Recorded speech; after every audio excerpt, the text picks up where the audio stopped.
वित्त आयोगातून ग्रामपंचायतींना लोकसंख्येच्या प्रमाणात लाखो रुपयांचा निधी मिळतो। ग्रामपंचायत पदाधिकाऱ्यांनी गावाच्या सर्वांगीण विकासाचं व्हिजन ठेवून विकास आराखडे तयार करावेत असं आवाहन आमदार सतेज पाटील यांनी केलं। ते कौलव इथं ग्रामपंचायत इमारतीच्या उद्घाटन समारंभावेळी बोलत होते। कौलव ग्रामपंचायतीच्या नूतन इमारतीचा उद्घाटन समारंभ आमदार सतेज पाटील यांच्या हस्ते झाला। यावेळी आमदार सतेज पाटील यांनी विकासाला गती देणं, लोकांची कामं करणं ही आपणा सर्वांची जबाबदारी असल्याचं सांगितलं। आत्ता ग्रामपंचायतींना वित्त आयोगाचा थेट निधी येतो। सदस्यांची मोठी जबाबदारी आहे। येणारा निधी व्यवस्थित खर्च होईल, गावचा सर्वांगीण विकास होईल यासाठी 5 वर्षांची नियोजनबद्ध आराखडे तयार करावेत असं आवाहन आमदार सतेज पाटील यांनी केलं। आणि म्हणून आज ग्रामपंचायतचं उद्घाटन करत असताना ग्रामपंचायत हे गावचं नाक असतं। ते जर व्यवस्थित असेल तर लोकांना येणाऱ्या पाहुण्याला सुद्धा निदान तुमची ग्रामपंचायतची इमारत व्यवस्थित आहे हे दाखवणं अत्यंत गरजेचं असतं। भोगावतीचे माजी चेअरमन सदाशिवराव चरापले यांनी राधानगरी भुदरगड हा काँग्रेसच्या विचारांचा तालुका असल्याचं सांगितलं।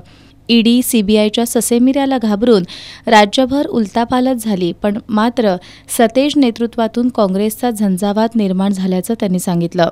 सगळीकडे उलथापालथी व्हायला लागलेल्या आहेत राज्यभरातनं।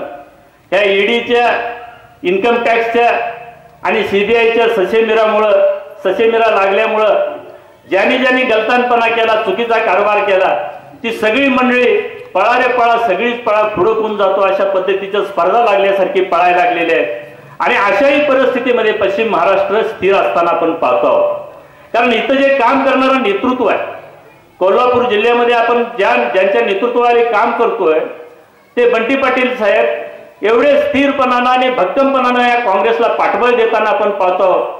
मित्रांनो, जिल्ह्यामध्ये सर्वत्र काँग्रेस पक्षाचा दबदबा वाढायला लागलेला आहे। भोगावतीचे संचालक धैर्यशील पाटील कौलवकर यांनी सतेज पाटील यांनी निधी दिल्यानं रखडलेली इमारत पूर्ण झाल्याचं सांगितलं। यावेळी काँग्रेसचे विधानसभा समन्वयक सुशील पाटील कौलवकर, सरपंच रामचंद्र कुंभार, गोकुळचे संचालक RK मोरे, चंद्रकांत पाटील कौलवकर, जिल्हा परिषदेचे माजी सदस्य पांडुरंग भांदीगरे, माजी तंटामुक्त समिती अध्यक्ष विजय पाटील कौलवकर, मोहन धुंदरे, उपसरपंच अजित पाटील, माजी सरपंच सविता चरापले, स्नेहा पाटील यांच्यासह पदाधिकारी आणि ग्रामस्थ उपस्थित होते।